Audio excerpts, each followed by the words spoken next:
یہ کہانی ہے 15 جولائی 2024 کی، جب ہم دوست نے کوئی سلیمان جانے کا ارادہ کیا۔ سپیر کو درازندہ سے N50 روڈ پر موٹر سائیکلوں پر تقریباً 8 کلومیٹر جاتے ہوئے راغسر کوئی سلیمان روڈ پر مڑے۔ مزید 7 کلومیٹر جاتے ہوئے راغسر ترئی پکنک پوائنٹ میں گلزمان کے حجرے میں موٹر سائیکل کھڑی کرنے کے بعد گروپ لیڈر زردان شاہ نے تمام گروپ ممبرز میں کھانے پینے کی اشیاء برابر تقسیم کر کے چلنے کا آرڈر دیا۔ 3 گھنٹے تک چڑھنے چلنے اور درمیان میں 5-5 منٹ سستانے کے بعد آخرکار پرشے کے چشمے تک جا پہنچے۔ وہاں وضو، نماز اور قہوہ پینے کے بعد دوبارہ چلنے کا ارادہ کیا۔ مزید 1 گھنٹہ چلنے اور اندھیرا چھا جانے کے ساتھ ہی تورا تجنامی پہلی پڑاؤ تک پہنچ گئے۔ پہنچتے ہی میزبان نے لسی پیش کی۔ لسی پیتے ہی ہم سالن بنانے میں لگ گئے۔ کھانے اور نماز سے فارغ ہوتے ہی تکن سے چور تمام دوستوں نے سونے کا ارادہ کیا۔ صبح نماز اور ناشتے سے فارغ ہونے کے بعد وہاں تالاب میں سٹور کیے ہوئے بارش کے پانی سے بوتلیں بھرتے ہی اپنی منزل گاؤں غشکر کی طرف روانہ ہوئے۔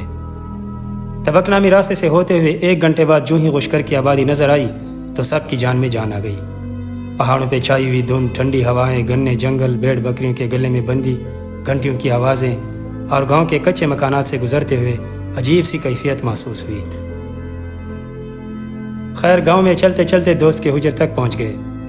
چونکہ ہم صرف ٹماٹر، پیاز اور گھی ساتھ لے گئے تھے اور بکرا یا دمبا وہاں خریدنے کا ارادہ تھا، لیکن تھکاوٹ کی وجہ سے اس وقت خرید نہ سکے، اس لیے دوپہر کو شکنہ نامی علاقائی مشہور ڈش جو کہ لسی سے بنائی جاتی ہے کا صوبت بنا کر کھایا۔ سپیر کو دمبا یا بکری خریدنے نزدیکی گاؤں گڑبن کی جانب روانہ ہوئے۔ راستے میں ہی بارش نے آ لیا۔ بارش رکتے ہی دمبا خریدنے کا مشورہ پاس ہوا۔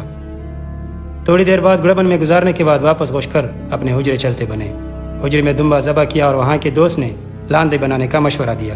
لاندے بنانے کے لیے دمبے کے پیٹ سے جگر اور فضلات نکال کر پائپ یا لکڑی آر پار گزار کر بمائے کال تقریباً آدھے سے 1 گھنٹے تک آگ کے اوپر رکھا جاتا ہے۔ کال مکمل طور پر جل جانے کے بعد گرم پانی سے صاف کر کے گوشت کو ٹکڑے میں کاٹ کر نمک مرچ لگایا تاکہ خراب نہ ہونے پائے۔ پہلی رات کو دمبے کے جگر سے سالن بنایا۔ کھانے کے بعد تمام دوست لڈو کھیلنے میں مصروف ہو گئے۔ دوسرے دن ناشتے سے فارغ ہونے کے بعد دوپہر کے لیے سالن بنا کر گاؤں پونگا کی جانب روانہ ہوئے۔ گنے جنگل سے ہوتے ہوئے کئی جگہ پہاڑی پیاز جسے ککان کہتے ہیں بھی ملے۔ پونگا پہنچنے سے پہلے دوپہر کا کھانا راستے میں ہی کھانے بیٹھ گئے۔ گاؤں میں داخل ہوتے ہی چھوٹے بچے ہاتھ ملانے کے لیے آگے بڑھے اور ہمارا سامان دوست کے حجرے تک لے کر گئے۔ دوست کے حجرے پہنچتے ہی پھر لسی پیش کی گئی۔ آپ کو یاد دلا دے کہ یہاں چونکہ بھیڑ بکریاں زیادہ ہے، اس لیے آپ کو ہر حجرے میں لسی، سسڑی اور دیسی گھی یا مکھن ہی دی جائے گی۔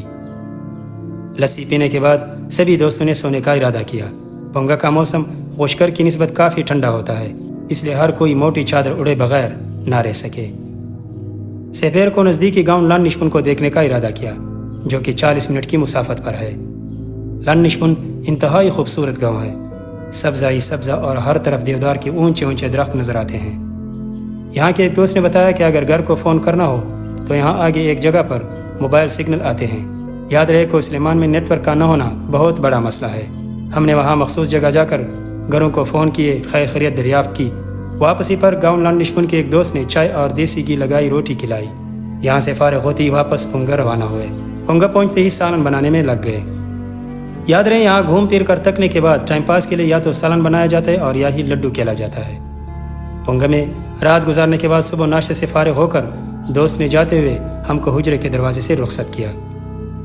چونکہ ہم نے اگلی رات گڑبن میں گزارنے کا پلان بنایا تھا، مگر غشکر پہنچتے ہی تمام دوستوں نے مشورے سے واپس درازندہ جانے کا فیصلہ منظور کیا، کیونکہ کئی دوستوں کے پیٹ خراب ہو گئے تھے۔ خیر غشکر پہنچ کر دوپہر کے لیے کھانا بنانے میں لگ گئے۔ تھوڑی دیر بعد دھند نے غشکر کو اپنی لپیٹ میں لے لیا۔ کھانے اور کچھ دیر آرام کرنے کے بعد ظہر کے وقت غشکر سے درازندہ کی طرف روانہ ہوئے۔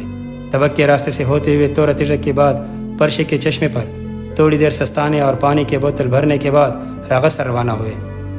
کڑم گاؤں سے گزرتے ہوئے راستے میں چھوٹے چھوٹے بچے ہاتھ ملانے بیٹھے ہوئے تھے۔ گاؤں تورا تجرے میں خریدے گئے پہاڑی انجیر ان بچوں کو دے کر ترئی نامی پکنک پوائنٹ میں گلزمان کے حجرے کی طرف روانہ ہوئے، جہاں ہم نے موٹر سائیکل کھڑے کیے ہوئے تھے۔ موٹر سائیکل نکال کر اپنے آبائی گاؤں درازندہ کی طرف روانہ ہوئے اور یوں ہمارا یہ سفر 18 جولائی 2024 کو اختتام پذیر ہوا۔